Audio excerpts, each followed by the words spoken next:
Title candidates, good afternoon. I'm Mr. Mhlongo.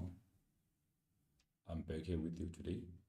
This lesson is brought to you by Gauteng Department of Education in collaboration with Cyber Discovery. Please follow me. Today I'm here with economics and we continue from where we ended last time. Remember, our previous lesson was on perfect markets and today we're moving further to imperfect markets with a special focus on monopoly. So the lesson is aiming to unpack everything that should know about monopoly according to examination guidelines. Remember, the content belongs to paper 2, microeconomics, and it will be assessed during the June examination on the 20th of June 2025. The following are the lesson objectives that will be achieved during the course of this lesson. So after this lesson, you will be able to do the following. You will know types of monopolies as well as industries that originate under monopoly in South Africa. You will know in detail characteristics of monopolies. You will also understand costs and revenues in monopolies. And then you will know equilibrium positions for the monopolist firm. This one should be detailed also because this talks to an essay or section C part. And then it is believed that you already know the following content from our grade 11. You know characteristics of monopoly as they were discussed as an essay in grade 11. And then also you know types of monopolies that were discussed also in brief. The content is on the imperfect market. Remember, you have to know the meaning of the imperfect market before you discuss the examples of imperfect markets. So if we talk of imperfect markets, we refer to market structures that do not comply with regulations of the perfect market. Remember, for us to say the market is a part of the perfect market, we say that because market forces, demand and supply are fully responsible to determine the price. That's a perfect market. And then also within the market, there's a complete information, meaning both buyers and sellers have enough information about the prevailing market conditions. Also, firms are free to enter or leave the market. That's when we talk about perfect markets. So if it's imperfect market, that simply means some of those conditions do not exist under imperfect markets. Like this is the market, refer to market structures that do not follow regulations of the perfect market.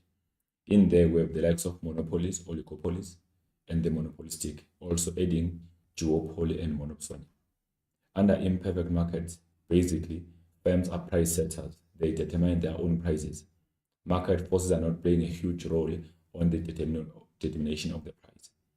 And then also, under imperfect market, most of structures are faced by high barriers to entry, meaning the market entry is not free to new entrants or new competitors. However, we know that under monopolistic, the market entry is free as compared to the monopoly and oligopoly.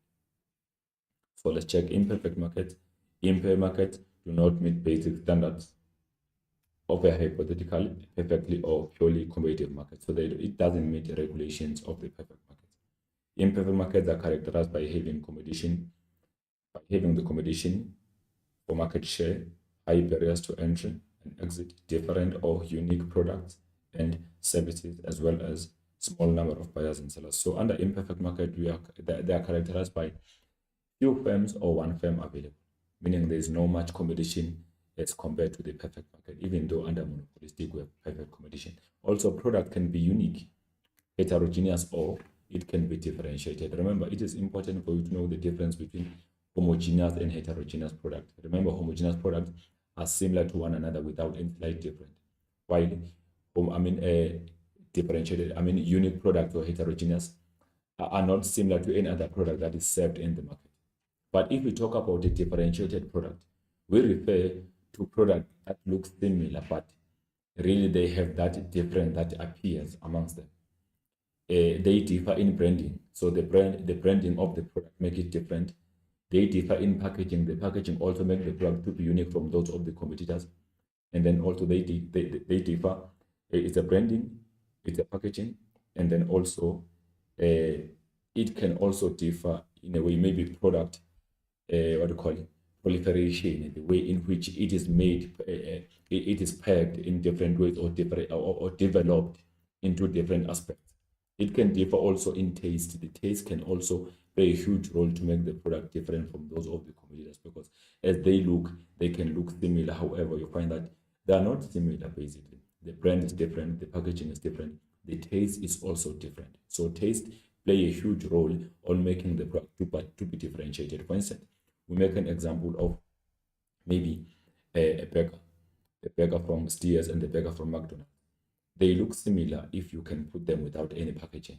However, once you bring the packaging and the brand, they start to be different. Once you taste them, you can simply determine which brand is this one by tasting. So that's why we say there are three main components. It can be branding, packaging, as well as the taste of the product that can make it different from those of the competitors, even though they satisfy the same utility. So under imperfect market, products are basically differentiated or unique. But then we also have homogeneous products, basically under oligopoly, that are sold in there, especially under pure oligopoly. Market structures that are categorized as imperfect include monopolies. Remember, there's one seller as we are dealing with monopoly, oligopolies, and then also monopolistic competition, which will be covered next week on our next lesson. And then imperfect market structures. So we talk about the monopoly, which is the imperfect market structure at which only one seller exists to supply the unique product to the entire market. If we talk of the monopoly is capable, and also, let's say, it produces a unique or heterogeneous product. If we talk of the unique product, we refer to the product that does not have any close substitute, that is not similar to any other product in the market. It's simply unique, cannot easily be replaced. So there is no close substitute for that particular product. So it is supplied by one firm to the entire market. Oligopoly is the imperfect market structure that exists when a few large firms exist to dominate the industry, as it can produce homogeneous products or differentiated products. Remember, if we talk of the oligopolies that produce homogeneous products, we refer to the pure oligopoly, while the differentiated one that produce differentiated product, we call that one differentiated oligopoly. Monopolistic competition is the imperfect market structure that exists where there are many buyers and sellers, with each seller having a control over the price. And these ones are characterized by a hybrid structure. If we talk about the hybrid structure, we mean the structure that contains both features for a perfect market and also the monopoly. So how do imperfect market structure affect consumer and economic welfare? So this question can come to you in the exam for maybe 8 marks or 10 marks. Can be additional part, can be maybe the 8 marks question in the higher order, or can be 4 marks or 2 marks. So it is important for you to know the impact of imperfect markets in the economy. What do they do? How do you or where do you source this information? This information can be sourced from understanding characteristics of imperfect markets, which include monopoly, oligopoly, and monopolistic. So let's check answers in here. Control over the price result to consumer exploitation to high prices. We know that imperfect market structures like monopoly, oligopoly, and monopolistic are having a control over the price. They set their own prices within the market. They don't mainly depend on market forces to guide them that much to set the price, but they can use them as market signals. However, they set their own prices. So having that opportunity to set their own prices, they tend to set prices above the marginal cost, especially the monopolies, so that they can enjoy the economic profit or supernormal profit in both short run and long.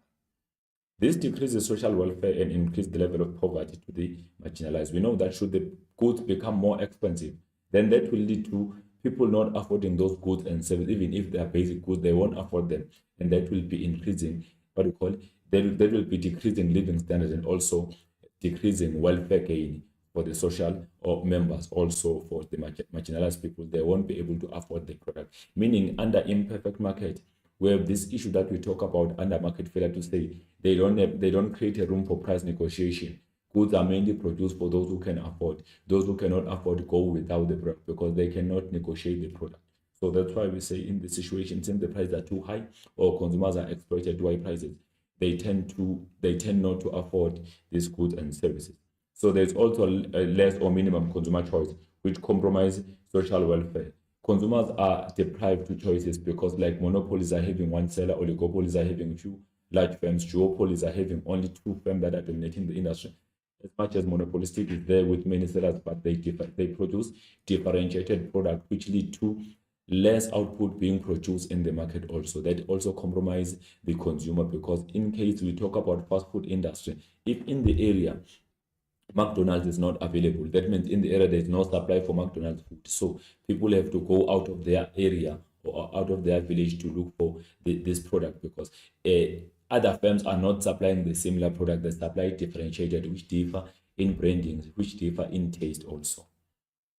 Barriers to entry and less market competition decrease efficiency, innovation, and quality of goods and services. Since under under what we call under imperfect market, there are barriers to enter that exit that can be artificial or natural.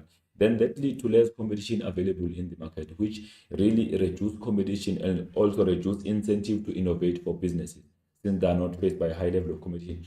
Quality of goods is also compromised, because if ever the firm does not have any competitor, it does not have any motive, or it does not have any incentive it gets from being innovative and creative. So in that situation, the quality of goods can be compromised, because producers are fully aware that they are not competing with any seller in the market.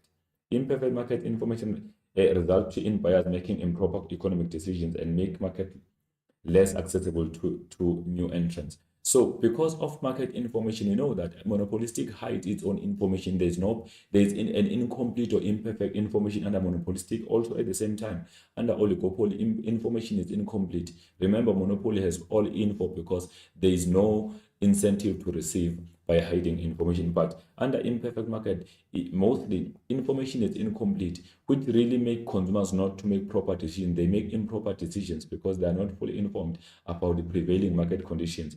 At the same time, also, that becomes a barrier to entry to new firms that are willing to enter the market, because they are unable to access enough information about the prevailing market conditions.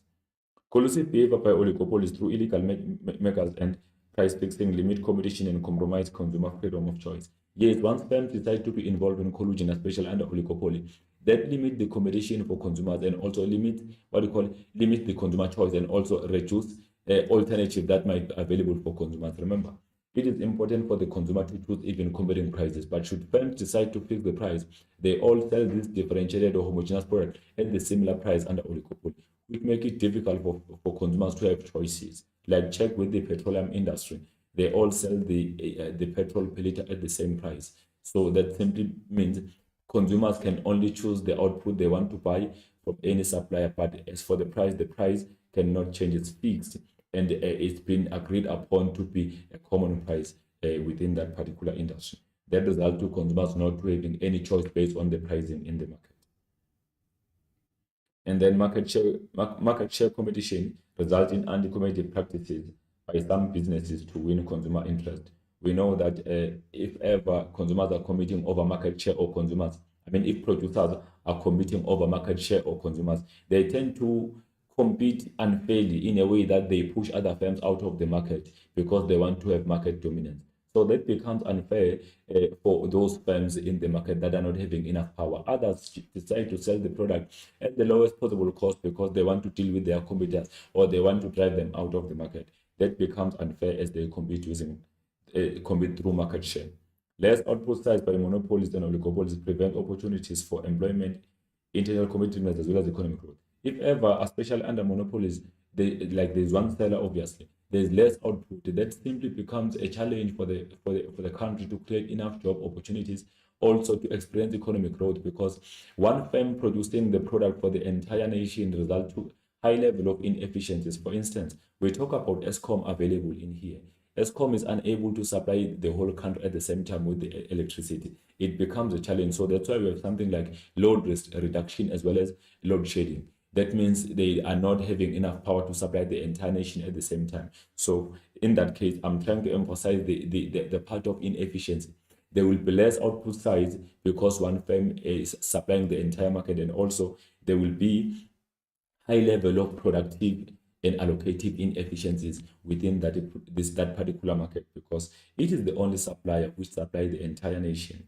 Government intervention in monopolies prevent economic efficiency and foreign investment. Remember, foreign investors are not willing to invest in the country where there is too much government intervention. So once the government intervenes through state-owned monopolies, that deprive entry of new firms as FDIs from other nations. And also, efficiency cannot be achieved because should the state intervene, the state intervenes to ensure that it improves the wellness of the society.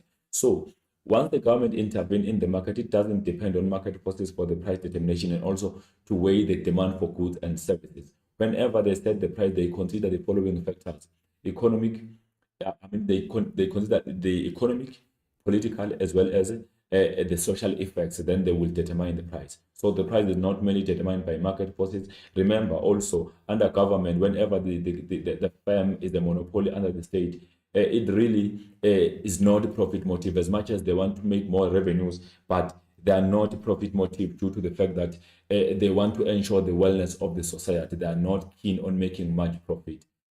Remember, some of these public goods that are provided, like electricity, they are subsidized. Water is also subsidized. So it is sold below the market price. It is sold on the maximum price or price ceiling, because it is important for the wellness. So the government try to ensure that those goods are affordable to consumers so that they can improve their wellness. In that situation, monopolies cannot really make much profit in the economy because of the intervention by the state to regulate prices. Then we go straight to the monopoly. Remember, we said monopoly exists where there is only one seller that produces unique product. So what happens here? Under the monopoly, one firm supplies the product for the entire market. There is one seller that is producing a unique product. If we say the product is unique, we mean it is heterogeneous. If we say the product is heterogeneous, we mean it is not similar to any other product within the market. This product does not contain any perfect substitute, cannot easily be replaced easily in the market.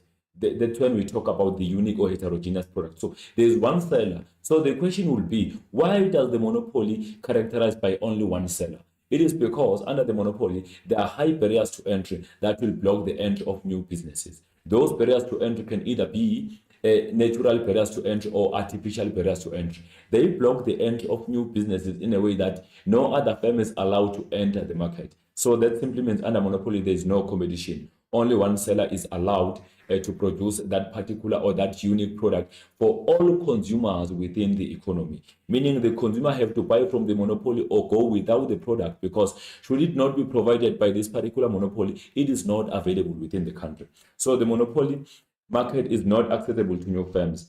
The monopoly entry is completely blocked. New firms cannot enter the market, meaning barriers to entry are existing to block the entry of new businesses. Those barriers to entry can be under natural monopolies or natural barriers to entry include economies of scale. If we talk about economies of scale, we mean the firm is capable enough to have a cost advantage. The firm can produce more goods and services at the lower cost per unit and sell at the lower cost, meaning the firm is faced by the large scale production. So if the firm is faced by that situation, it can produce more goods at the lower cost. So should another firm be willing to enter and compete? That means it will be difficult for that firm to have a fair competition, because as you want to enter to compete with the firm with what you call economies of scale, while you have these economies of scale, you will then be selling at the higher cost per unit, while this competitor is selling at the lower cost per unit. That will be driving you out of the market. So that becomes a barrier to enter that block you as a competitor that is willing to enter the market, because you are faced by the cost disadvantage, while your competitor is faced by a cost advantage. Another barrier to entry that can be natural can be high startup cost. Like if ever there is more capital requirement for the firm to enter the market, firms that are not having that particular capital cannot enter the market. That becomes a barrier to entry naturally. No one said, or no one blocked you from entering, but naturally you are blocked by the market conditions. And then artificial barriers to entry can be the patents. Remember, if we talk about the patents, we refer to the rights that are owned by specific businesses to be the producers of a particular product for the given period of time. We call them exclusive rights, or what you call the copyright. It allows one firm to be the only producer of a particular product for the given period of time. So should the competitor be willing to enter and compete, there is no way they can enter, because existing firm is protected by a patent. That becomes an artificial barrier to entry. That means why we say it's an artificial barrier to entry, it is because it is not created by economic condition, but it is created by someone through legislation to block the entry of businesses in the market. And then also we talk about the ownership of a certain natural resource. If ever there's only one firm that is allowed or given the right to own or control a particular natural resource, that means other firms cannot access that particular natural resource, so they cannot enter the market. Like, for instance, we talk about ownership of diamond in South Africa. It is controlled and managed by DBS company. So should you want to enter and compete in that particular industry, it will be difficult. It will be uneasy because the ownership of the resource is on the hand of one competitor or one business. So there is no way you can access the diamond because only one firm is allowed to control or manage diamond in South Africa. That becomes an artificial barrier to entry. Also, having other firms that are buying out firms that are willing to enter the market. If you come in as a minor or smaller firm, the large competitors buy you out so that you will be exiting the market. That also becomes a barrier. It makes it difficult. Also, information in the market. The market information is very important for the competitors to be informed about what's happening in the market. Then they can easily end up being fully informed. But should the market information be hidden, that then becomes a barrier to entry in there artificially, because that information is hidden by someone. Should the info be released, it will be easy for new firms to enter the market and compete. The monopolies firm makes supernormal profit in both short run and long run if its average revenues exceed average cost. That will be discussed. Monopoly does make economic loss if its average cost exceed average revenues or total cost exceed total revenues. The product or service produced by a monopoly does not have any perfect substitute. It cannot easily be replaced. Like you can check with electricity in South Africa, it is supplied by Eskom. It does not have perfect as much as we can try to substitute it, but it's not easy to substitute electricity supplied by Eskom because we need to maneuver to other ways of producing electricity. Examples of monopolies in South Africa, we check DBS, Diamond, Selling Organization, South African Breweries, Eskom, Dinel, and Transnet.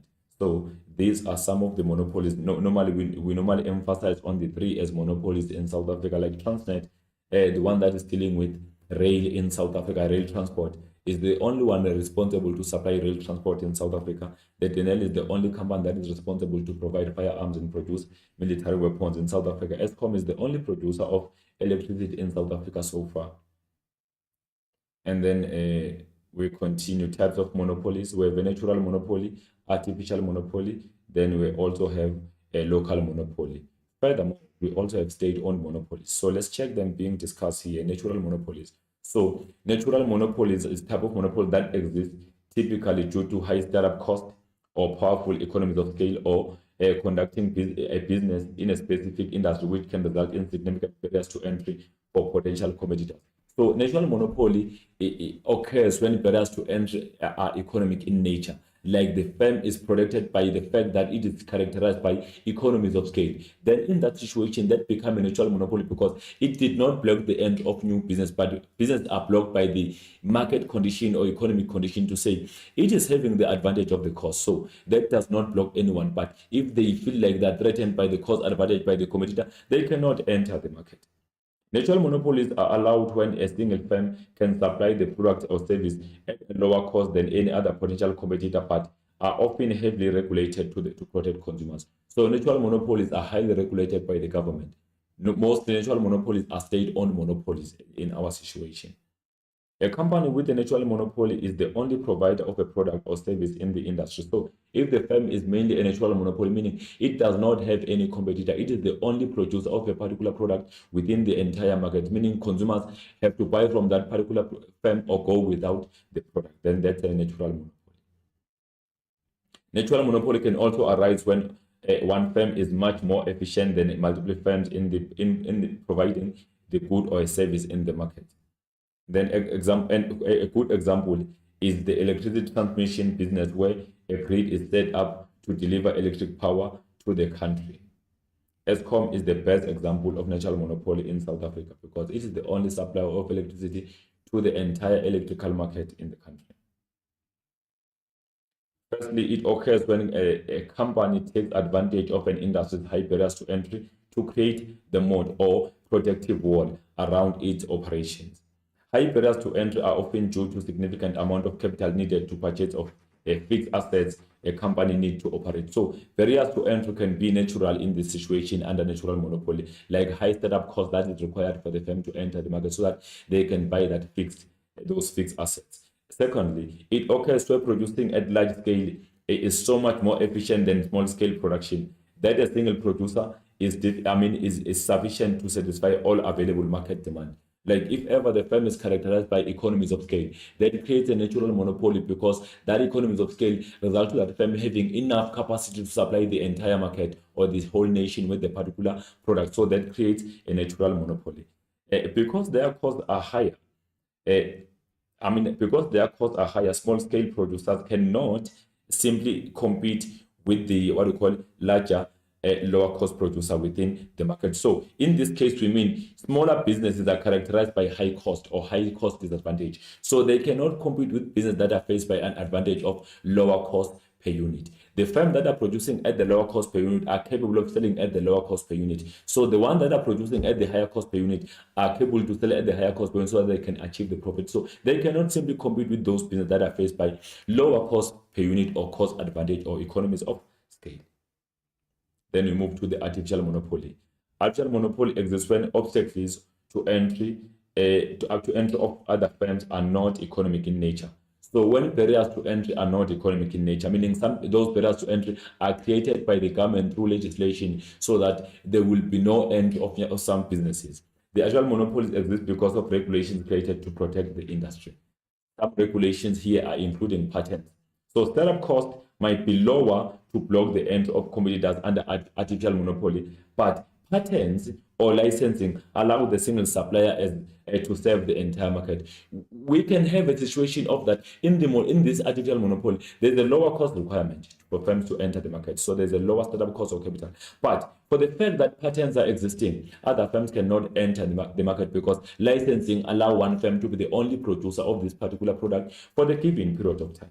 So we talk about pharmacy businesses own some rights to some specific drugs they have developed. So no one can even produce those drugs. They can only produce by one supplier or one pharmacist. How is it formed? An actual monopoly has no advantage in production efficiency over small firms, but nonetheless manages to drive all its competitors out of business or the market to remain as the only producer. So it buys out new businesses that are entering the market. Smaller businesses try to enter, but it buys them out so that it remains as the only producer of that particular product. Also, it is created through the state regulations. The state can intervene by setting some regulations to protect a particular business to be the only producer of a certain product for the given period of time. We call those patents. Some businesses become artificial monopolies through buying out competitors from the market to increase their market dominance. Yes, they buy out the end as other firms enter the market, they buy them out so that they remain as the only producers of the product without any competitors. Artificial monopolies are therefore formed through licensing or patents. So the state creates some licensing or patents which legally makes a supplier to be the only producer of a particular product for the given period of time. Then we talk about the local monopoly. Local monopoly exists in a smaller scale where in a particular region there is only one supplier of a particular product. So in this situation, we refer to this. If we talk of local monopoly, maybe we can say in the location, maybe a village A, there is maybe a medical doctor, general practitioner. But in village B, C, and D, there is no medical doctor or general practitioner. Meaning in all of these 4 villages, there is only one general doctor who can assist them all. For that reason, that doctor becomes a natural monopoly because it does not have any competitor within 4 villages. But in village number 5, we do have another general doctor, meaning there is indeed a competition.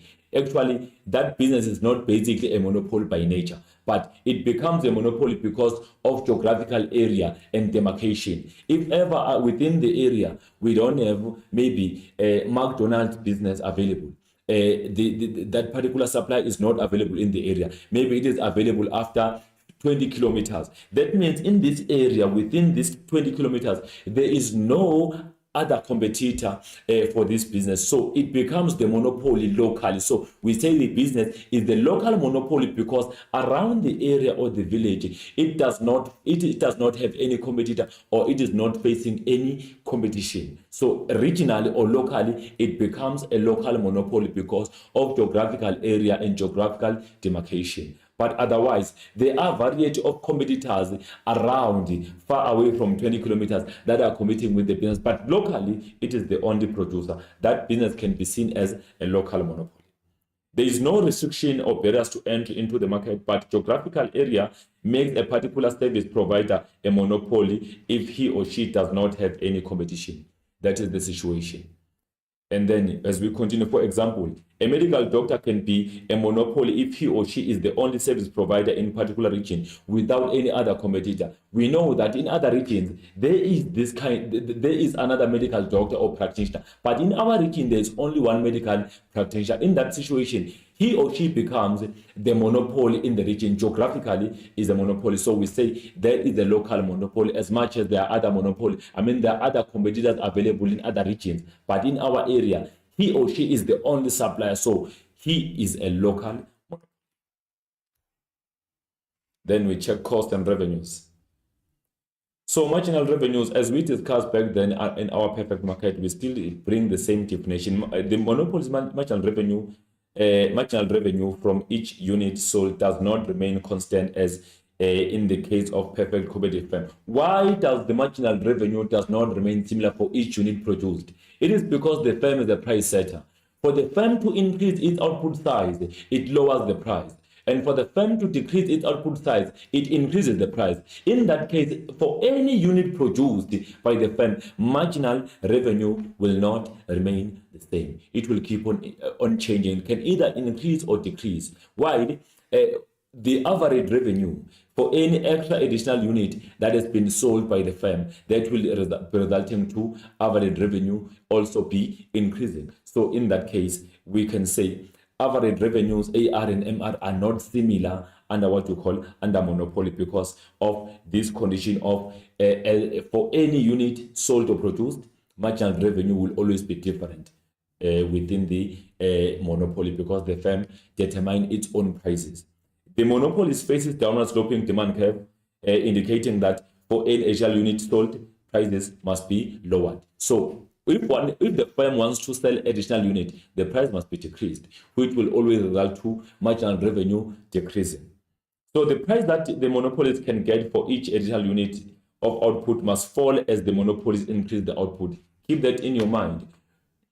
For the firm under monopoly to increase its output to any margin or to any level, the price must be dropped down. In that situation, that tempers with the marginal revenue. Consequently, the monopoly's marginal revenue will also be falling as the monopolies increase its output. So whenever the monopolies increase its output size, the marginal revenue will be falling because the price will also be dropping down. So why does the monopoly's MR lies below AR? We know that under the monopoly, marginal revenue and average revenue are not the same curves. So marginal revenue lies below average revenue. As it lies below average revenue, they are only equal on your top left, on your top left on your graph. So as they slope downward, they split, and average revenues is above, and marginal revenue simply lies below average revenue. And the question is why? So unlike in the perfect market, imperfect market average revenue, AR, and marginal revenue are not similar. There are two separate curves. They are not identical. One lies below the other one. AR is above, MR is just beneath.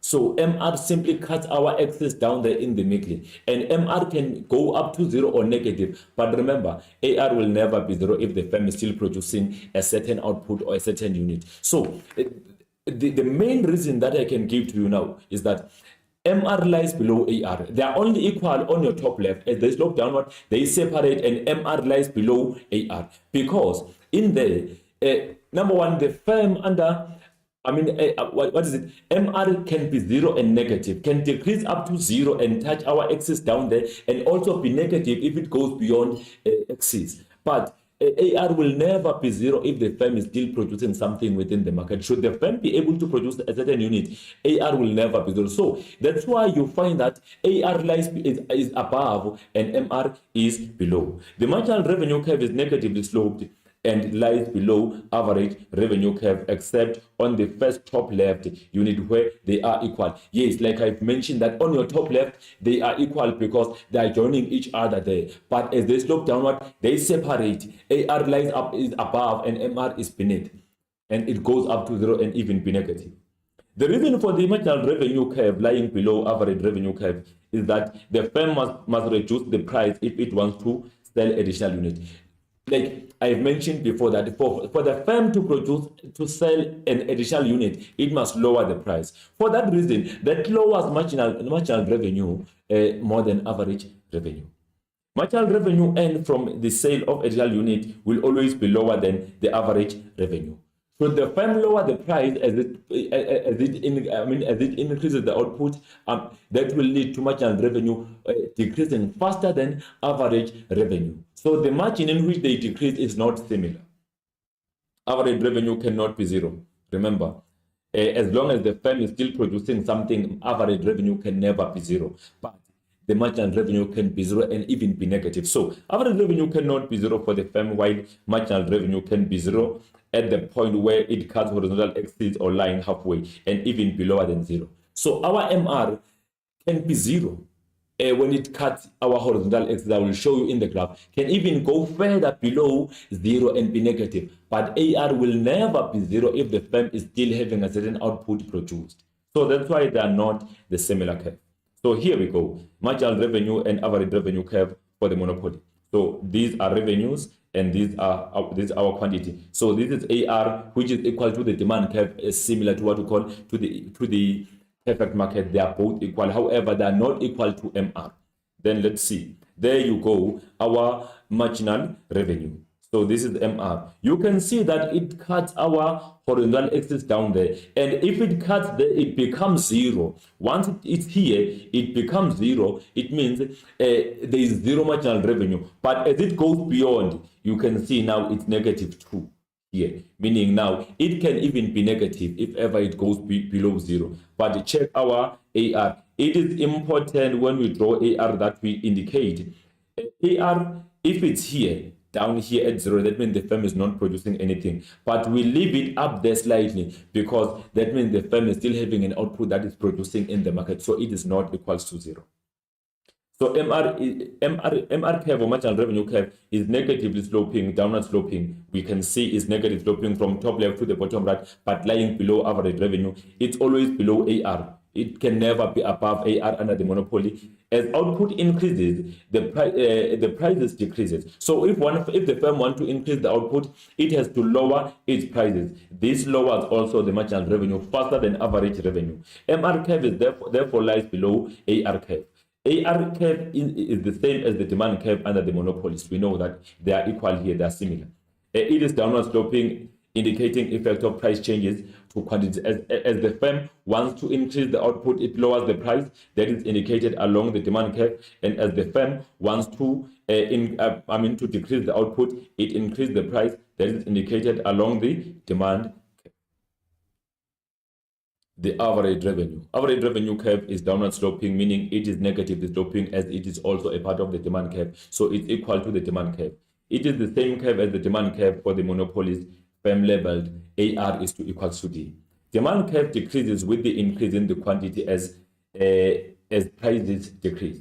That results in negative downward sloping. So demand curve decrease with the decrease in quantity. So if ever the quantity, or let's say if ever the price is increasing, the demand curve will simply be top there, indicating the decrease in quantity. If the price drops down, the demand will be increasing, indicated the quantity demanded will be increasing, pushing further to your right on your horizontal axis, indicating that as the price decrease, the quantity demanded increase. But as the price decrease, quantity demanded increase. But as the price increase, quantity demanded decrease. That plots the demand curve to be downward sloping or negatively sloping. Average revenue decrease because with each subsequent additional in quantity, its marginal revenue decreases, and eventually with each additional unit quantity in the market, average revenue continues to fall. So the demand curve for the monopoly, this one is very important for you also. Remember, the one I've just explained, why is MR lies below AR. That can be 4 marks, but one can assess for 8 marks. You need to have that content to say it is downward sloping because the firm under monopoly determines its own prices. It always lower the price to increase the output or decrease the price to decrease the output. That also affect marginal revenues negatively. It drops down marginal revenue. Also at the same time, they are only equal on the top right. As they slope down, they become negative because MR can be 0 and even be negative, but AR can never be 0 if the firm is still producing producing at the certain output level. And this one, they can simply say, with the aid of need level graphs, give the difference between the demand curve for the monopoly and the one for the monopolistic. Remember, demand curve for the monopoly is downward sloping but relatively inelastic. It is relatively inelastic. It's unlike the one for the monopolistic. The one for the monopolistic is downward sloping but relatively elastic. The one for the monopoly is relatively inelastic. Why the demand curve for the monopoly is relatively inelastic? Firstly, downward sloping because the firm is the price setter. It has a control over the price. It increases the price to decrease the output and lower the price to increase the output. That's the first fact why it's downward sloping. Number two, why it's relatively inelastic now? It is relatively elastic or steeper because the firm under the monopoly is the only supplier of the product. It does not have any perfect substitute, does not have any competitor. If ever the firm lower the price, there will be a slight difference or change in the quantity demanded because consumers are not having any other alternatives. If the firm increase the price, there will also be slight change on quantity demanded. It will decrease by slightly because consumers are not served with any choice or alternative in the market. For that reason, it results to the consumers becoming less sensitive to the price change because there is no perfect substitute for the product that is sold by the monopoly. Since the monopoly is the only supplier of the whole market, of the whole market, its demand curve represents the firm and the entire market. The demand curve for the monopoly does not only represent the business. If you talk about Eskom, the demand curve for Eskom does not only represent Eskom, it also represents electricity industry in South Africa because Eskom is the only supplier of electricity. For that reason, the industry for electricity is represented by the demand curve for what? For Eskom. So this demand curve that I'm saying is downward sloping does not only represent the business, also represent the market or the industry itself because there is only one firm that is existing in that particular industry. Unlike in the perfect market, the monopoly is faced by downward sloping demand curve because for the firm to increase the output, it must lower the price, which will then be indicated along the demand curve. Influence or control over the price allows the monopoly to charge the prices based on the output it's willing to supply. So if it want to sell more, it lower the price. If it want to sell less, it increases the price. One can ask you, what is the how does the monopolies affect prices in order to produce its output size, or what is the relationship between output size and the price under the monopoly? Let's take that one. What is the relationship between output size and the price under the monopoly? Monopolies always increase the price to lower the output that will be indicated along the demand curve. And then they lower the price to increase the output that is indicated also along the demand curve down there. So you need to know that theory. It is very important for you.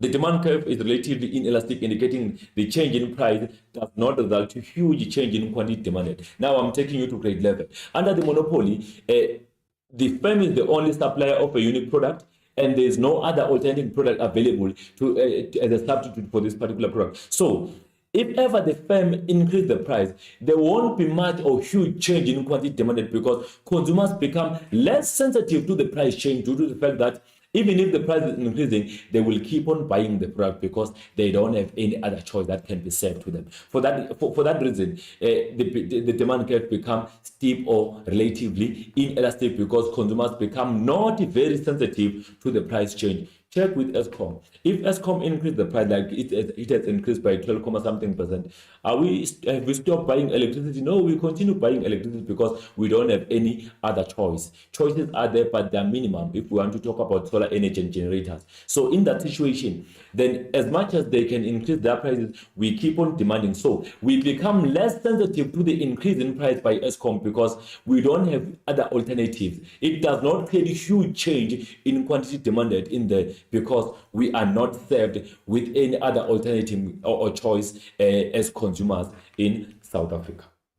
The monopoly firm is the only supplier of a unique product within the market. No alternative or perfect substitutes are made available for the firm. So consumers will have to buy from the monopoly or go without the product. That creates the relatively inelastic the demand curve, indicating that consumers are not very sensitive to the change in price under the monopoly because after all, they don't have any other alternative product available.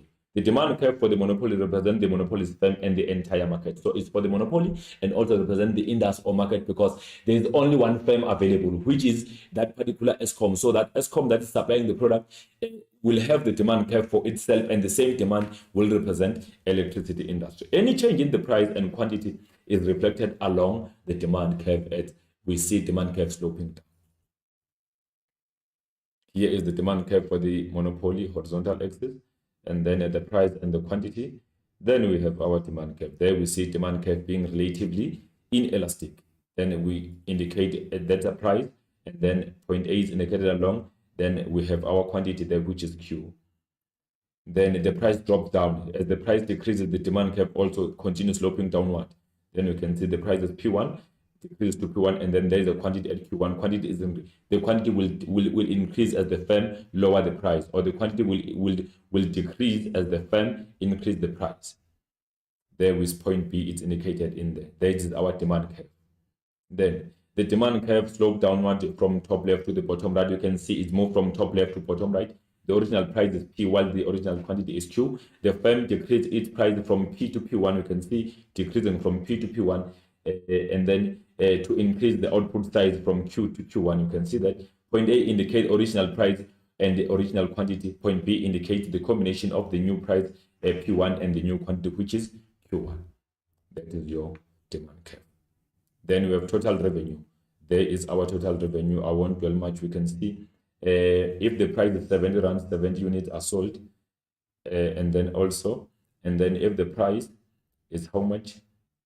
It's 50 rand, 100 units are sold up to infinite. We can see that, but we are dealing with total revenues. At the quantity 1, there is one quantity there.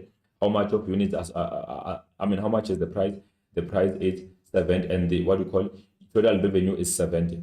And then also at 2 units, which is here, the total revenue is 100. You can see there it's up 100, 800, and then when the quantity is 3, here is 3. TR is 120, meaning we are maximizing the total revenue at 120. That's why you will see 120 is to 120. If the quantity is 4, also the quantity will be 120. That's a total revenue maximization. Once we maximize total revenue, that means it can no longer increase further or go up. It has to turn and go down until it becomes 0. When the quantity is 5, the total revenue goes down to 100, meaning it will go up until it's dropped downward. It will then become 0 afterward. You can see that at this point, it's 120 is to 120. Then we start having it decreasing to 100, meaning that's a dual revenue maximization. We maximize it at 120 is to 120. From then, it starts to go down. We derive our total revenue there. Then you can see that's our TR. Then that's TR. Then let's check. This is the graph now. TR is positively sloping or upward sloping from quantity Q1 to Q3. So you can see from here at 1 to quantity number 3, it's going up. You can see it's still positively sloping. But once it gets to quantity number 4, it starts to flatten there because it's no longer increasing. It remains as 120. From then, it slopes down to 100. So TR is maximized at the quantity 4, which is here Q4. As it remains at 120, you can see at this point, it remains 120. It was also 120 here. Beyond quantity 4, total revenue start to be downward sloping. It start to decrease. You can see it decreases to 100 at quantity 5. It can even go down to be 0 if we keep on processing because we've already maximized our total revenue. And then average revenue, marginal revenue, and total revenue relationship. There can be a question here to say, with the aid of graph, explain the relationship between total revenue, average revenue, as well as marginal revenue. Or one can say, illustrate the graph indicating total revenue maximization under the monopoly. So we have these two graphs. The first one here, there's our demand curve. That's our total revenue. So what normally happens, that's our marginal revenue as usual. And then we have our the price and quantities on our what we call vertical and horizontal. That's our price originally. That's a new price. And then that's quantity number 1. And then let's look at the labeling. The cost or revenues are indicated on our vertical, and then the cost also on this another graph, which is bottom, and then quantity is indicated. Also, the quantity is indicated. So what normally happens here, we have this situation of total revenue maximization. Whenever the price is P, the firm produces quantity at Q. When the price drops down to P1, the firm produces at Q1. That is indicated along the demand curve. You can see that. And then as for total revenue maximization, meaning TR will be increasing until at this point, and then once the TR reaches this point, it will start to slope down because it has already been maximized. Then it goes down up to 0. Then the graph is explained in detail. The demand curve reflects that the higher the price, the lower is the quantity demanded. While the lower is the price, the higher is the quantity demanded. We can see that if the price is high, there's a lower quantity demanded at Q1, but when the price is lower, there's more quantity demanded at Q1. So AR or D indicate that the demand curve is the same as AR. So AR and demand curve are the same thing, they're equal here. And then MR lies below AR, like we have explained the reason for that. Then MR curve cut horizontal axis in the middle. There is MR cutting horizontal axis there. And then changes in the price are reflected by points along the demand curve. You can see this point, and this point. Total revenue increase until reaches maximum, then it slopes downward. We can see again, total revenue have increased from 0 until it reaches this point. From then it starts to slope down to up to 0 because it has already been maximized. The monopolies firm maximize total revenue at P and Q. We can see that at P, at this price, the firm maximize TR here because this is the price that makes the firm to obtain maximum total revenues. And then at Q again, you can see that this quantity is the same quantity that makes the firm to maximize total revenue. After that, it will start to be downward sloping. So it has already been maximized. Q1 is unnecessary because the firm has already maximized its total revenue. At Q1, that simply means total revenue is now decreasing. At this point, it's now decreasing, but here it was at the highest point. That's explanation of relationship between average revenue, marginal revenue, as well as total revenue, or total revenue maximization under the monopoly. Then average revenue and marginal cost. And average cost and marginal cost, as we know that our MC is a J shape. So it also become our supply curve under what we call under the monopoly at the bottom there. And then also our AC is a bowl shape. You can see in there. These curves are very important because they determine, MC determine the profit maximization when it's indicated or mixed together with MR. And then AC with AR, they tell us if the firm is making a profit or a loss. Then that point in there, okay, another point is indicated along there. Then MC curve is necessary as it determines the profit maximization for the firm when it intersects with MR. And then AC curve is necessary to determine the firm is if the firm is making a profit, loss, or normal profit. Remember, AC is compared to AR. The firm produces nothing on the downward sloping part of MC production begins on the upward sloping. This is the point. So from this point, the firm is not producing anything, but it starts to produce at this point I'm indicating here because our MC start to be upward sloping as the supply curve. Average cost curve always intersects MC on its lowest point. They will ask you what is the relationship between AC and MC. AC always cut MC at its lowest point. Then we continue characteristics of monopolies. It's a possible essay, by the way. There are many buyers and one seller. So remember, under monopoly, there's one seller, but there are many buyers. So there is no competition. Only single seller exists in the market. Yes. One seller completely controls the supply of good or service in the entire market. One seller available under monopoly supplies the product to the entire market. It does not supply to the specific consumers. The entire market in the country is supplied by one seller, like we talk about ESCOM. Because the monopoly is the only supplier of a product in the market product. In the single supplier, they go without the product, or even if they are concerned about the high cost of the product, they go without the product because there is no perfect substitute and there is no other seller that is selling this particular product. This leaves consumers with no choice based on selling price, quality, and the supplier. So there's one supplier, the price must be taken as it is by the consumer because there is no other way. They cannot compare the price with any other supplier or producer in the market since there is no competition.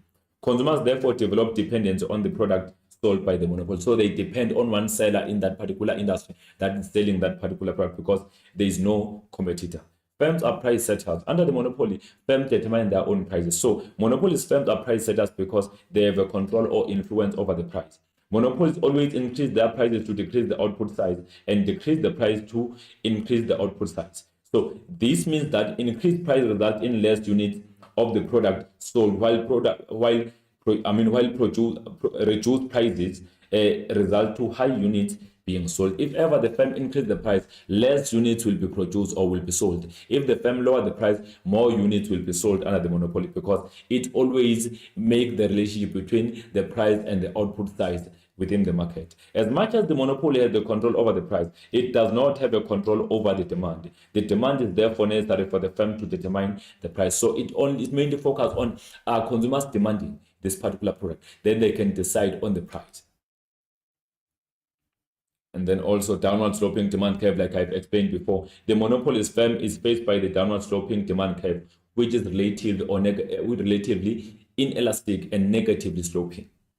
The demand curve for the monopoly slope downward because the firm is the price setter. It can increase the price to reduce the output size, and it decrease the price to increase the output size. For that reason, that results to the firm faced by the downward sloping demand curve. Why is the demand curve relatively inelastic? It is because the firm is the only supplier of the unique product without any perfect substitute. So there is no other competitor. So consumers are not very sensitive to the price change because they are faced by an issue of one supplier of the unique product. Monopoly demand curve is relatively inelastic. This happens because the products produced are unique and the market entry is blocked. There is no other competitor that can produce the similar product. The increase in price does not affect the quantity demanded that much, which means that the demand for the product is relatively inelastic. It doesn't change that much even if the price is increasing. There are high barriers to entry. So in the monopoly, the market entry is completely blocked. New firms cannot enter the market. Because barriers to entry exist to block the entry of new business that can be either artificial or natural. The market is protected by high barriers to entry, which prohibit the entry of new business, meaning there are obstacles that exist within the market to block the entry of new businesses. Barriers to entry such as patents, high setup costs, licensing, copyrights, and economies of scale make it hard for new firms to enter the market. Also, the ownership of a natural resource is a part of barriers to entry that we call natural barriers to entry. As a result, the competition does not exist in the market if a firm is a pure monopoly, meaning for pure monopolies, there is no competition at all. One firm is the single supplier of a unique product without any perfect substitute or without any competitor. No consumer choice. Like we said, that the high barriers to entry and market entry is blocked, meaning consumers are not served with any other alternative product in the market. They buy from these monopolies or go without the product. Consumer choice is limited. The market does not provide for alternative to consumers. Consumers may demand from the existing firm or go without the product. So since the product is not easily accessible, replaceable, the failure of the market to supply the product results to unavailability in the market, which is regarded as the market failure because there will be undersupply of the product because of the firm protected by barriers to entry. I think we have discussed that under your reasons for the market failure and consequences. Efficiencies are not achieved. Monopolies, under monopoly, there's one seller, meaning there's less output size produced. You check with Eskom. Eskom is the only producer of electricity. In that situation, there's less output available. That's why you come across an issue of what we call of load shedding or load reduction. They cannot afford to supply the entire nation with electricity at once. So for that reason, output size is relatively small, caused by no competition. If the firm cannot supply the product is not available. But if there was a competition, if one firm could not supply, other firms could supply. But under this condition, if this firm cannot supply the product, there is no product available in the market. So that means efficiencies are not achieved. Both allocative efficiencies and as well as technical or productive efficiencies are not achieved in this monopoly market because consumers go without the product at times. That means productive inefficiency. Allocatively, we have enough resources, but the firm does not allocate them enough so that it can be able to supply the entire market. We call that allocative inefficiency that we have discussed under your market failures. Since the firm is the only supplier of a unique product for the entire market, inefficiencies occur which result to undersupply of the product. For instance, Eskom is the only supplier of electricity in South Africa. Technical problems in this monopoly result to power supply or load reduction. That is the part of inefficiencies that exist under the monopoly. That have been discussed thoroughly under your market failure, both reasons and consequences of the market failure. Productive efficiency is possible in a monopoly, but generally unlikely because there is no incentive for the firm to improve its efficiency. Even if the product is not available, consumers will wait because they don't have any other supplier of the product. So there is no benefit or incentive for the firm to be efficient.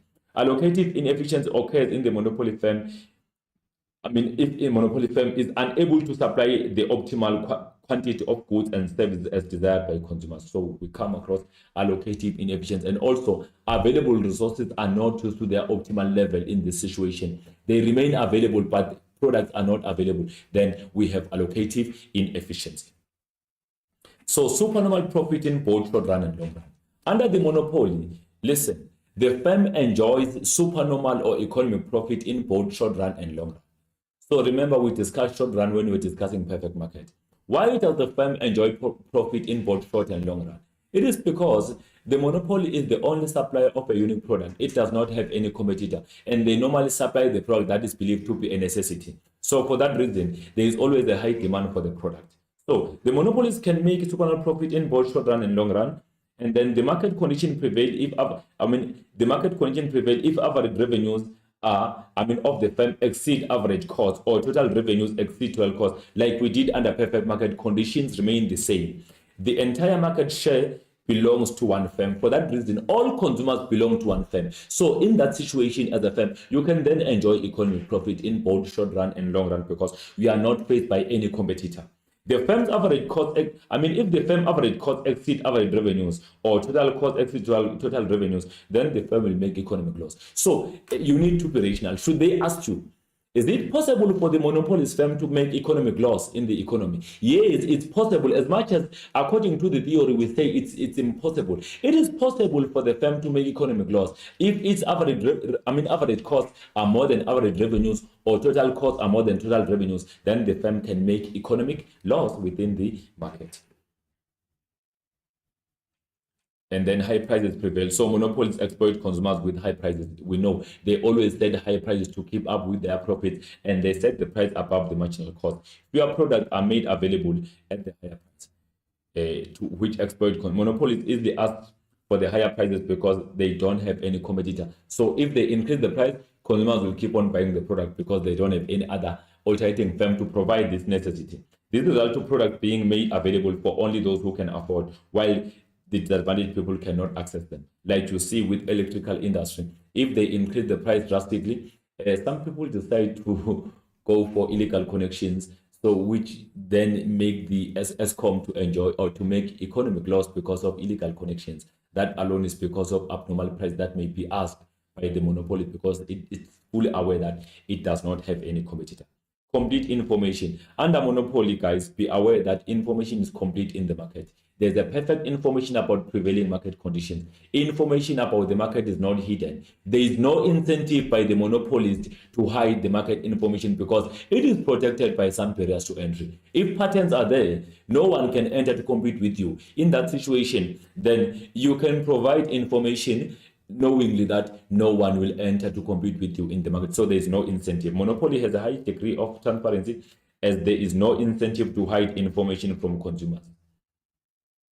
Asymmetric information. Remember, if we talk about asymmetric information or principal agent information, we mean information that differs from one party to another. One party has more information about the market than another party, which creates an asymmetric information. So asymmetric information does not exist in the monopoly. Buyers and sellers have common information about product pricing and the market. And the market within that particular product. So prevailing market conditions are fully. The consumers are fully aware of the prevailing market condition together with the producer. Collusion is impossible. Like under the monopoly, there's one seller. So in that situation, there is no way there can be a collusion, because collusion occurs when two firms or more firms within the same industry discuss or agree on the price fixing or copy each other's strategies without any formal agreement. That's a collusion that can be explicit or implicit. But under the monopoly, there's one seller. So collusion is totally impossible, because monopolist does not have any competitor. Firms enjoy profit in the short run and long run. Now let's check here. This is a profit and loss. So here they can say discussing detail two equilibrium positions for the firm under the monopoly. So profit and loss graph, we are drawing and indicating conditions here. Economic profit, remember that's when the firm's average revenues are more than average cost, or total revenues are more than total cost. And then also average cost curve tends below average revenue curve, meaning revenues are always more than the cost, then the firm will be enjoying supernormal profit. Normal profit, that's when the firm is not making a profit, neither a loss. In that situation, the firm is breaking even because the money injected or spent in production is equal to the amount of money or revenue received after sale. Economic loss, that's when average cost is more than average revenue or total cost exceeds total revenues. That's when the average cost curve turns above average revenues, which indicate that the firm is making economic loss. That simply indicate that the expenses incurred in the business are more than the cost that are more than revenues that received by the business.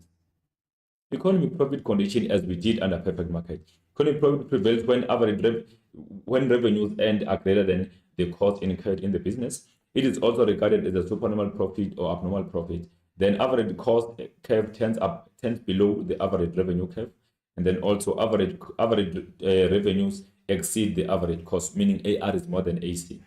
Economic profit also prevails if total revenues exceed total cost for the business, meaning TR is more than TC. We are familiar with this condition. The economic profit condition indicates that more revenues are earned after sales as compared to the cost that incurred in the business during the production process. Economic profit can be calculated in two ways, such as profit equal to AR minus AC times Q, or we say TR minus TC, which goes back to be open the bracket AR times Q, close the bracket, minus open the bracket AC times Q. Then you get to know the profit or a loss. Then we are drawing economic loss here. Remember, AR, these are your revenues. AR represent your revenues. Then MR will only be important for what? For profit maximization. And then this is 90, this is 150. So how do you see your revenue? You see your revenue with this connection here being in tangent to your average revenues. So this is your average revenues. Then down there, let's see. So remember, our output is 110. That is our marginal cost, MC. And then let's see. This is our AC. Our AC is turning below AR. AR is up there. This is AR, and then AC is turning below, meaning this is economic profit because AR is 150, AC is 90. This firm enjoys economic profit using AC and AR. And then there is the profit shaded area. The shaded area indicates economic profit because average revenues are 150 and average costs are 90. Then the point down there indicates the profit maximization point, point E, because MR equals to MC. Then the graph explanation, point E indicates the profit maximization point where MR equals to MC. We can see here. And then the firm makes economic profit because AR is more than AC. AR is 150 and then AC is 90. AC turns below AR. We can see AC turning below AR. AR is here and then AC is down there. Profit, shaded area indicates economic profit. This area indicates economic profit. Profit equal to AR minus AC times 2, meaning 150, which is AR, minus 90 times 110, that gives you 6,600. But you must show all calculations to get 4 marks because should you minimize your steps, you will be getting less marks. Economic loss condition. Economic loss prevail when revenues earned are lower than costs incurred in the business. Average cost curve turns above the average revenue curve. And then also average costs are greater than average revenue. So AC is more than AR or TC is more than TR. Economic loss also prevail if total cost exceed total revenue for business, meaning TC is greater than TR. And then we continue. The economic loss condition indicate that less revenues are earned after sales as compared to cost incurred during the production process, meaning we have more expenses than what we call the income we have received. Then the firm will be making economic loss. Then we continue with the condition. If a firm faces economic loss, no gain has been earned by the firm on its operation. The firm has sold products, but no much revenues have been received. Revenue received is lower than the income that was spent over the production process. This generally means that expenses of the business are more than income earned by the business after sale. So under this condition, the firm decides either to continue producing the product or not. It will depend. If the loss for the business is more severe, the firm will stop producing. But if the loss is still manageable, the firm will continue producing until it tries to do normal profit or supernormal or economic profit. Economic loss can be calculated as follows. We say profit or loss equals to AR minus AC times 2 or TR minus TC. As usual, we use the same formation as we calculated our supernormal or economic profit. Then graphically, there we go. We have our original points here. AR is to D as usual. MR cutting a horizontal axis in the middle here. And then we have now this point here. These are our revenues. This indicates our if this line of connection here where we connect our price or revenues is here, then these are our revenues, meaning our cost will turn above for us to make economic loss. Then you see this amount. Let's see what happens. We have our marginal cost in there as MC, and then we see we have MR and MC. They are equal at this point, meaning this is the loss minimization point and 60 is the loss minimization output. And then let's check again what happened. There is our AC. Let's give a labeling. That's AC. AC is turning just above. You can see AC is turning at 200, but our AR is 100, meaning our revenues are lower than the cost. Costs are greater than revenues. Check. So AC equals to 200 in this condition because it's turning on 200, and then AR equals to 100, meaning this firm incurred economic loss for this business. So let's see again. There we go. Shaded area in there indicates economic loss because we have our revenues here at 100 and our costs are simply above revenues. They are 200. Then the firm is making economic loss. Let's look at the explanation. So the point E, as usual, indicates the loss minimization point where MR equal to MC. If ever the firm is making economic loss, we call this a loss minimization point because this is the point where the firm can minimize its loss. And then the firm makes economic loss because AC is more than AR. You can see that AC is 200, AR is 100. So in that situation, the firm is making economic loss. And then average cost curve turns above average revenue. You can see again that AC is turning here slightly above AR. AR is here and then AC is up there. Then the firm makes economic loss. Shaded area indicates economic loss. This area that is shaded is for economic loss. It is very important for you to also shade the area. When you interpret the graph, you sometimes claim and give us that shaded area indicates a loss while you did not shade any area. That's a lie. Ensure that you shade the area and then you tell us it indicates economic loss if it's economic loss so that we can get that mark for interpretation.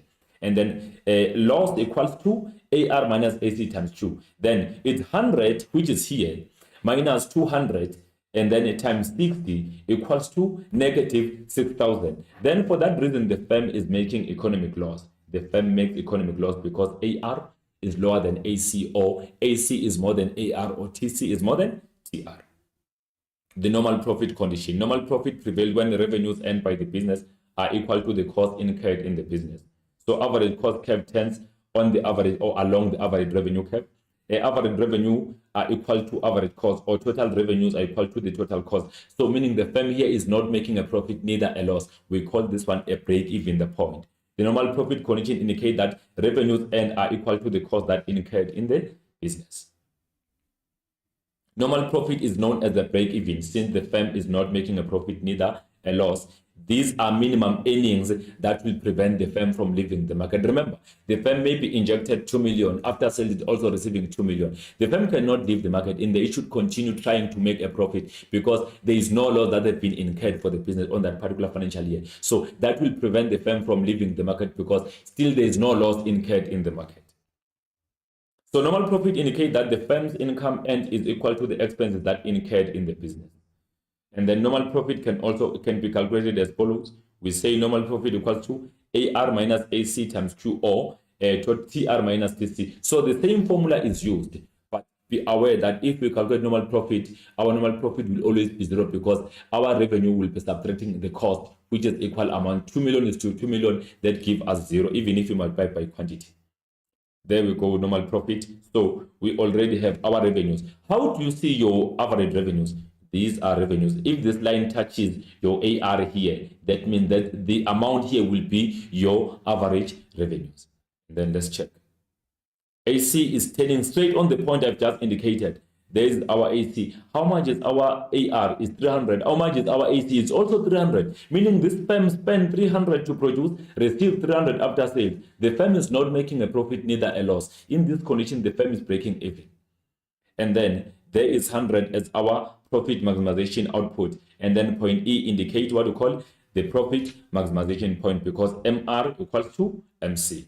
And then let's check point E indicate the profit maximization because MR equal to MC. That gives you a mark. The firm makes normal profit because AC is equal to AR, meaning you give us numbers. AC is 300, AR is 300. That gives you a mark. AC turns along AR. So we can see that AC turns along AR, which makes a normal profit. The firm breaks even since it does not make a profit, neither a loss. Remember, we don't have any shaded area here. So profit equals to, meaning normal profit equals to AR minus AC times 2. So 300 minus 300, AR is 300, AC is 300, times 100, that gives us 0. So the firm is making a normal profit. That's why we say then, the firm makes 0. That's why we say it's a normal profit, because it is not making a profit, neither a loss. The capital injected equal to the revenues received after sale. This is an assessment under the monopoly. Draw a full level graph to show economic loss in the monopoly market structure that was cited from November-December examination 2020. So this was 8 marks question. Here you draw the graph. Remember, the graph must be explained.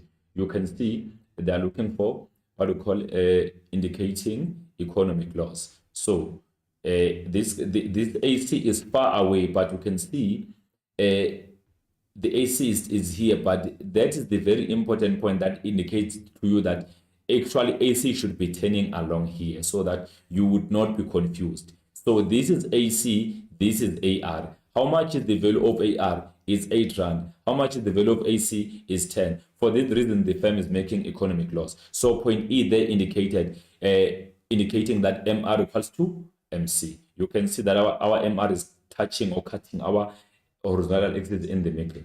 And then we have our AR there. So they made it 2P0, they meaning the firm at this point produces nothing.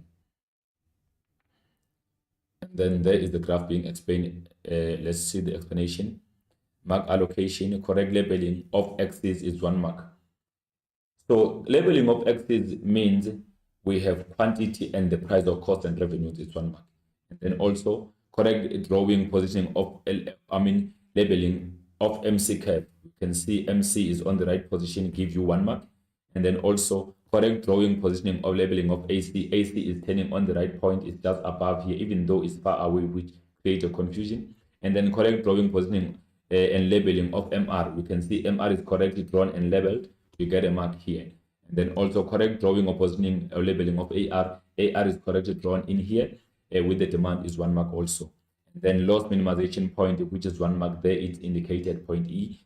And then I think the graph is indication of economic loss. There it get 2 marks. If you shade the area and indicate economic loss, you get your 2 marks.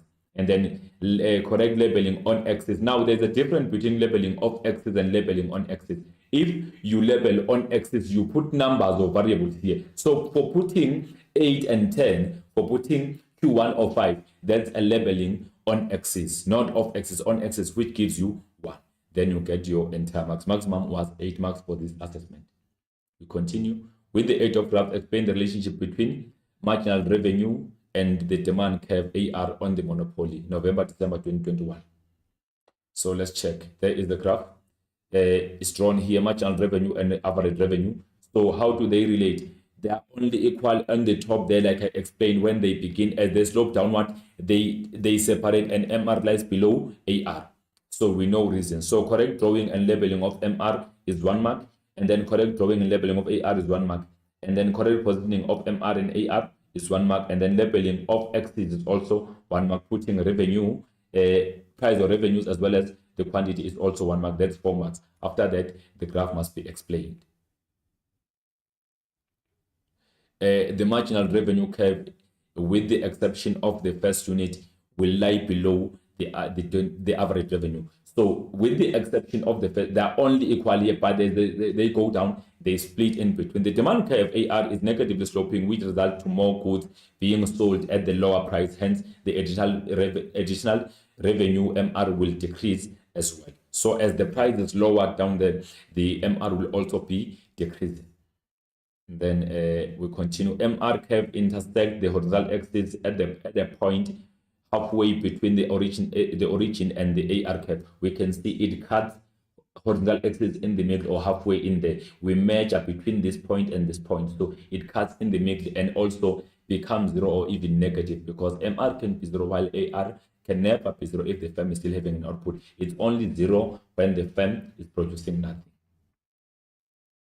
The monopoly will always set the price above the point A. So it set the price above the point A on the AR curve, because marginal revenue will be positive.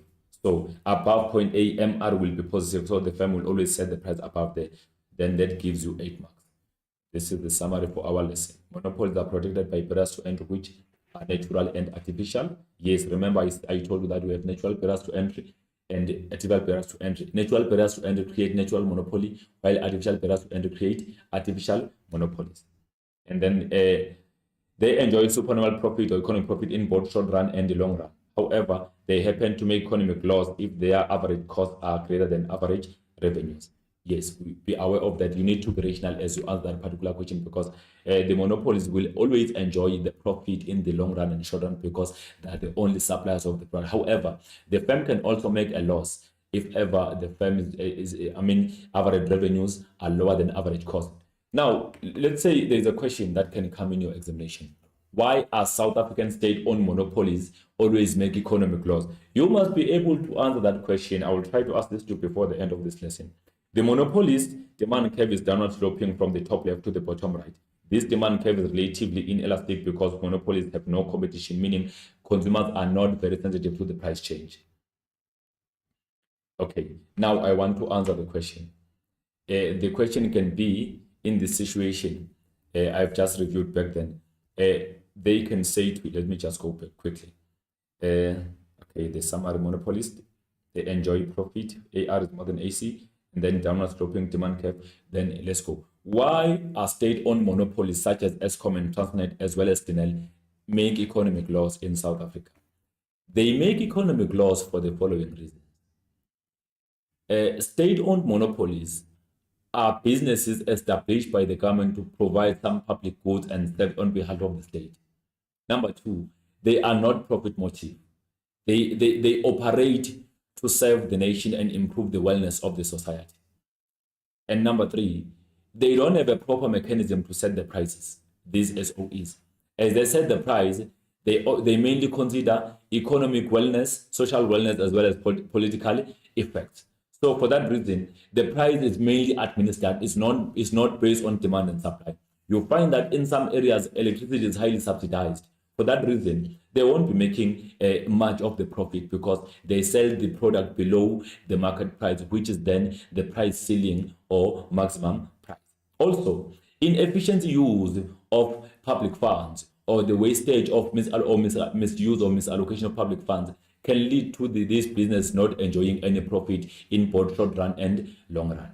Also, corruption by officials can lead to these businesses or monopolies not mainly be entitled to any profit in both short run and long run because there is corruption, meaning public funds are used for individual benefits. Also, incompetent. If public officials are not competent enough, are not skilled and educated to run the business, but they are making decisions, they will be making improper decisions, which will lead to poor functionality of that particular monopoly, and it will really not be making any profit or a loss. Also, high cost of maintenance or infrastructure. It becomes a burden to the state because these businesses are funded by the government. They are not depending on demand that they make in daily basis. It is not enough for the business to keep on operating. Also, illegal connections that take place in South Africa for electricity are draining the Eskom as the supplier of electricity, which make it difficult for Eskom to make economic profit either in the short or long run because people are not paying for services provided to them. So those are some reasons why Eskom as the monopoly does not make any economic profit in both short run and long run. So a review of the next lesson. On the 16th of May, I will be here with you at 14 to 15, at 14 to 16. So this is a mistake, 216, and then that is 1430, by the way, 216. And then a topic that will be covered, we talk about imperfect markets, then we will be covering oligopoly and monopolistic competition. Please join me on the day.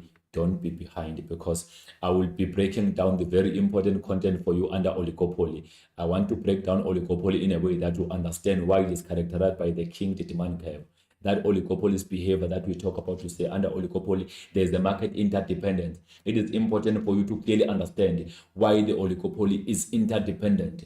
And then also you will understand the what we call the types of collusion that exist under oligopoly that are known as maybe the implicit collusion or tacit collusion or hidden collusion, as well as the explicit collusion together with what we call the overt collusion or discussed collusion. I will break them down, mixing together spices of cartels to say why cartels lead to explicit collusion and why price leadership can lead to implicit collusion. I will go further to explain to you what is meant by dominant firm. How do we know dominant firm? How is it nominated? How do you know the price leader? How is the price leader nominated in the market? That's a very important information we are not willing to lose for our next week lesson. I will go further to explain to you this demand curve, which is very beautiful to say why is the demand curve, let me come down here, why the demand curve for oligopoly is like this, is kinked.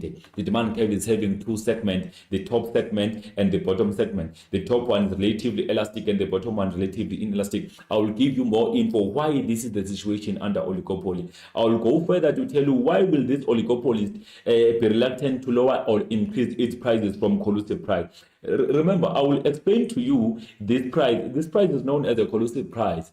That's when the firms are agreeing upon the price or copy each other's pricing. But the price above is individual firm price and the one below. Why are these firms not competing over the price? I will break it down for you why they don't compete over the price under oligopoly. Then that will simply give you much insight on the oligopoly because they avoid competing over the price because of the price war that might exist.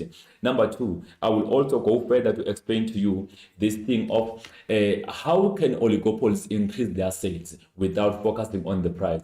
I will explain to you the non-price competition strategy that exists under oligopoly. With the monopoly, I will first indicate you types of, with the monopolistic, I will indicate you types of monopolistic competition or example that exists in South Africa, and then why we say it's mainly characterized by a hybrid structure. You need to know that information. Basically, you will know or you will get to know the demand curve for the monopolistic. It is downward sloping but relatively elastic. I will give you the pure reason why the demand curve for the monopolistic is relatively elastic compared to the one for the monopoly.